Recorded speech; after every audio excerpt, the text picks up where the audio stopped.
There are about 1,700 Ontarians on the organ wait list, and most of those people are waiting on a kidney. Now, the average wait time is about 4 years, but for many people, it could be much longer.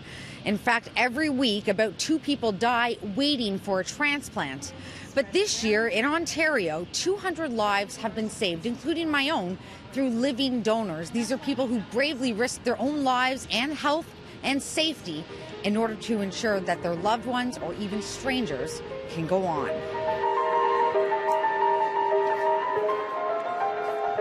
In March of 2013, Trevor Hannigan, a security manager, made the type of donation most people wouldn't even contemplate. After undergoing testing to donate a kidney to a friend of a friend, he went under the knife for a complete stranger. They spoke to me about the paired exchange program, where somebody like me comes along, donates the kidney, and then it goes to somebody else, and then it's just this whole chain of donations that happens, right? So it's very, very cool. And I said, yeah, let's do it. You had no previous contact with the recipient, nothing like that, but do you know anything about the individual? I just know that she's from Winnipeg. I think she has a few kids, and that's the extent of my meeting her. We never met. So that's got to feel pretty awesome, though, that you were able to give a family their mother back and to give a woman a chance to lead her best life, so to speak. Yeah, that was awesome.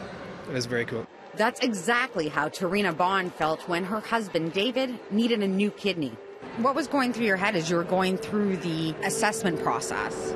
I was just really excited to be able to even be a possible donor to him to save his life. Last year, she underwent transplant surgery and was able to keep her family intact. We bonded pretty well to begin with, and it absolutely brings you closer. I kind of have a piece of her in me now forever, so it works pretty well. Everything's great now. I feel like a whole new person.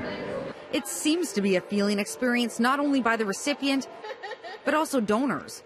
Start changing it today because you'll never regret it, I promise. Megan Thomas is a 2-time living donor. I truly believe in paying it forward. So my mom has had 2 life-saving liver transplants here at Toronto General Hospital. And so I decided about 5 years ago it was time to actually pay it forward. 2.5 years ago, she gave a kidney to her friend. And everything went so beautifully that I just felt like I wasn't finished on my journey yet. So tried for the living liver donor testing, and through the grace of God, passed that as well. And was able to give to my goddaughter 2.5 months ago. So this is Anila.